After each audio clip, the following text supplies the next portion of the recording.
سلام دوستان.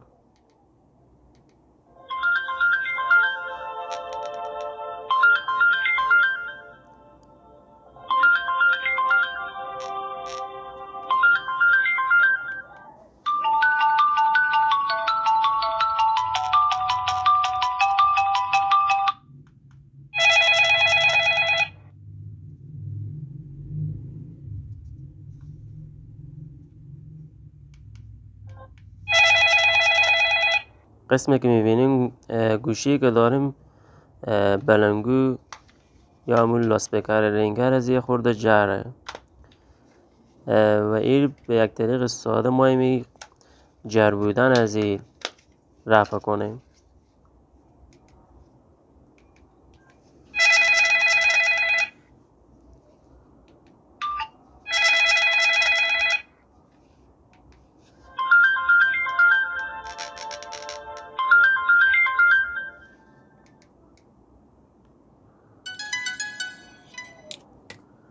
گوشی های ساده معمولا به مرور زمان لاسپیکر اونا مثلا یک ذره جر میشه.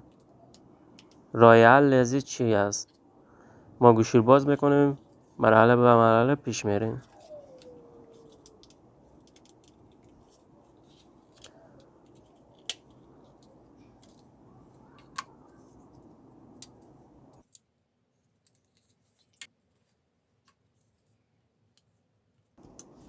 لاسپیکر بر میداریم.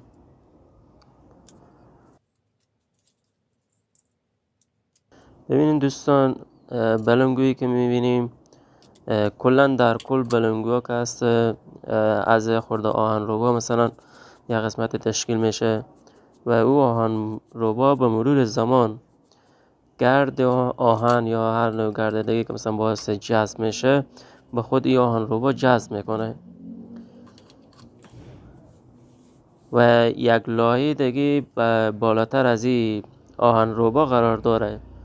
قسمی که میبینیم این گرد آهنه تقریبا که جذب این بلنگو شده و این گرد آهن وقتی یک لایه سفید رنگی که میبینی این لایه به سمت به آهن روبایی که لاسپیکر داره فشار میده و این فشار باعث میشه که یه خورده مثلا جر شه این بلنگو.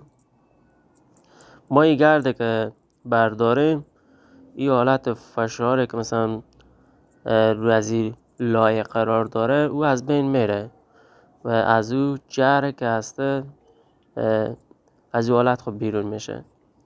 کلا نمو گرد آهنی که هسته ما اینا جمع میکنیم، دور میندازیم، بعد گوشی رو میبندیم. باز میبینیم که این مشکل رفع شد یا خیر.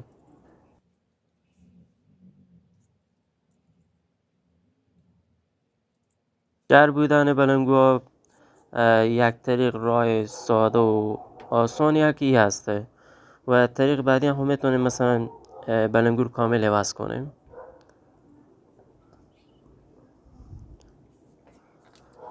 این گوشی مثلا این بلنگویی که دیدیم مثلا از اول یه خورده جر بود، ما میخواستیم یک ذره جر بودن این بلنگو که هست میخوایم رفع شه. فقط نیاز به تعویض بلنگوی دیگه نبود که مثلا این بلنگوی رو کامل برداریم دور بندازیم و بلنگو دیگه نصب کنیم، چون که همین بلنگو قابل درست شدن بود. همون گرد آهنه که داخل به بلنگو رفته بود ما رو پاک کردیم.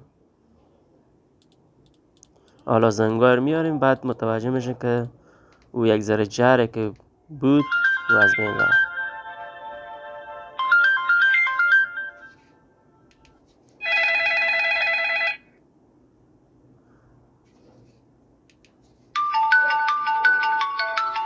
بله دوستان، اگه متوجه شیم اول ویدیو صدا فهمیده میشه که یک ذره جر است و فعلا که هست صدا کاملا صافه.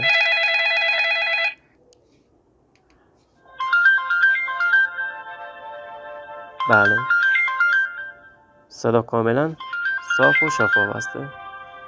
برای ویدیوهای بیشتر سابسکرایب کنیم کانال. تشکر.